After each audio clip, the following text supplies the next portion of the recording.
Welcome back to your weekly roundup of everything that happened in Zenless Zone Zero, where we will cover everything that you missed inside and outside of the game. I'd like to wish everyone a good week, except for anyone that was using Nutty Nightboo in Chess Legends. You know who you are. But starting off, of course, with in-game news, first things first, it's a new month, so if you haven't already, remember to buy out whatever you need from the newly refreshed Scott Outpost Logistics Shop and the Residual Shop.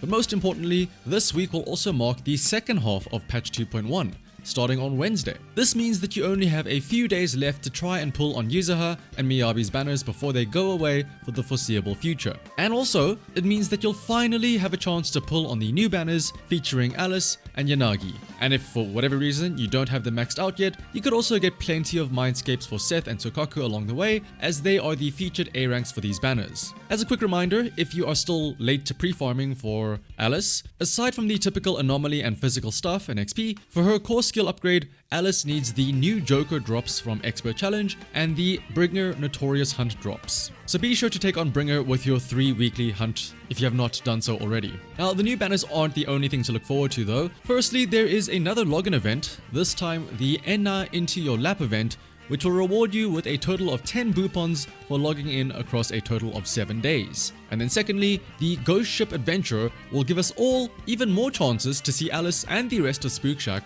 shine with some alternate combat stages such as the Streets of Rage style side-scroller. And also don't forget that despite being a brand new character, Alice will also be releasing with her own special kit-altering gears over in Hollow Zero, which means that the special stages where you get to trial her out will also be available. As a personal side note, by the way, I kinda dislike this. I get that she's the brand new hotness, but everything about her kit is already fresh and new, technically speaking, so we don't need these new Hollow Zero gears to spice anything up, when instead we could be getting these new gear for, say, standard characters instead. But hey, doing that isn't promoting the new limited characters, so that's probably why I'm in the wrong here, right? Otherwise though, this Friday will also be our regularly scheduled Deadly Assault reset. This time, the featured bosses will be the Marionette Twins, the Dead End Butcher, and the new Miasma Fiend boss. Not to be confused with the Miasma Priest boss. Also, one important thing to note about this second half of the patch is that the banner will be 4 weeks long.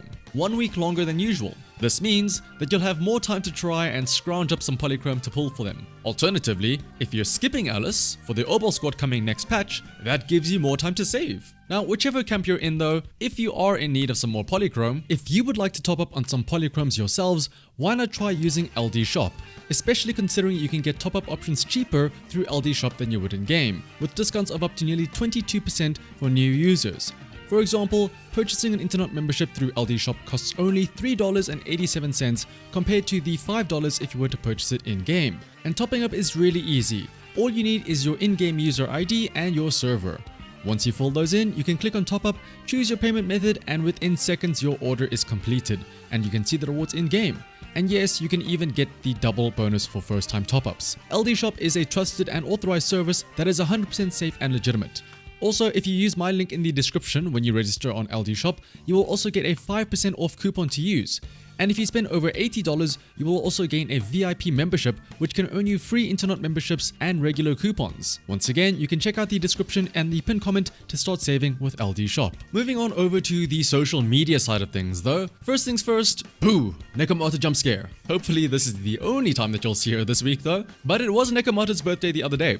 So happy birthday to her and anybody else whose birthday is anytime soon. Otherwise, as mentioned earlier, a new month means a new wallpaper. This time, featuring the Ukinami Yuzuha, unfortunately though without Karma anywhere to be seen. But as always, there is both a desktop and a mobile version of this wallpaper, which you can download for free using the link in the description. Otherwise, with Alice's banner coming up shortly, the promotional videos for her are starting to roll out, with her character demo already being released. And again, this is just a personal thing, but I really like that there is classical music in Alice's video. Like for example, at the end, they play Fur Elise, like Fur Alice, you know, kind of similar. But more importantly, halfway through the video, when she's going into that big room, there is another classical piece of music, which I know I've heard before, but I cannot for the life of me remember the name of. So please, if you do know it, help me out here, I beg of you. But otherwise though, although nothing else was initially teased, hopefully we do get to see a teaser and an EP for Alice in the next few days. And then hopefully, with those promotional videos,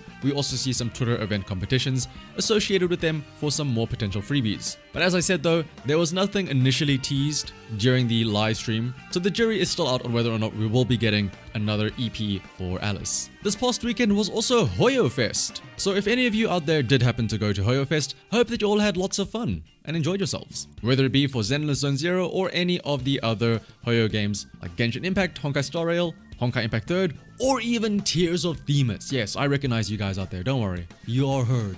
And then last but not least, we have the speculation zone. Now, slight spoilers I guess if you care about the lore behind the NR Chess Legends event, but we are once again getting references to Lady Sunbringer, who, if you weren't aware of, is what was one of the older Void Hunters from before the collapse. This is not the first time that Sunbringer has been mentioned though, as in a previous event, both Sunbringer and Joyous were mentioned by name. Now normally this is where I would start going on and on about, oh my gosh, they're teasing them, the next Void Hunters are going to make their way into the game soon, oh my gosh. Because I mean, we know that miHoYo does like teasing things like this, however, this might be an unpopular opinion, but I'll be honest, I don't think that we're ever getting any of the original Void Hunters in the game. Playable at least. After the first time that Sunbringer and Joyous were mentioned, and then nothing ever coming from that, and then also I think that we were all a bit led astray by Miyabi being a playable Void Hunter, even though technically speaking it is a different one from the original Void Hunter. She's just a descendant after all, but so far the only direct references to the original Void Hunters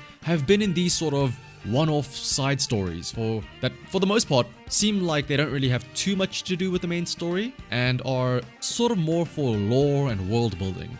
And I feel like them mentioning these older Void Hunters is less of a tease of what's to come and more of just a little rewarding nod to anyone that has read up on the lore. So more like an Easter egg than anything else. But otherwise though, something that I am sure that we will be getting is new disc sets in the next patch, since it is an even numbered patch. Now with the two new agents in 2.2, both being attackers in Seed and Orpheus as well as Magus, I feel like there could probably be one single disc set that can pair nicely with both of them, which leaves the other new disc set up for guesses. And personally, I think this set could be for Yuzuha. Right now, Yuzuha is in a bit of a weird spot when it comes to disc sets. With Astral Voice, she can't really spam Quick Assist that much to get the 4-piece buff effect going, because she needs energy to use her EX skill. So I guess she could use Swing Jazz then for that energy, but the 4-piece buff is revolved around chain attacks, which you get from stuns, and anomaly teams aren't really big on stuns. Now you could use 4-piece Astral Voice and then 2-piece Swing Jazz to get the energy regen and the damage buff, but then you're sacrificing the anomaly mastery from the 2-piece Phaethon's Melody, which is also pretty important. So hopefully, if we do get a new set for Yuzuha, which seems very likely, hopefully it is something that really suits her kit. But of course, as I said, this is as usual just speculation, and we'll have to wait until the 2.2 livestream to find out what they are cooking. Otherwise though, thank you all for watching until the end. If you enjoyed this video, liking, commenting and subscribing is greatly appreciated. So until next time, bye bye!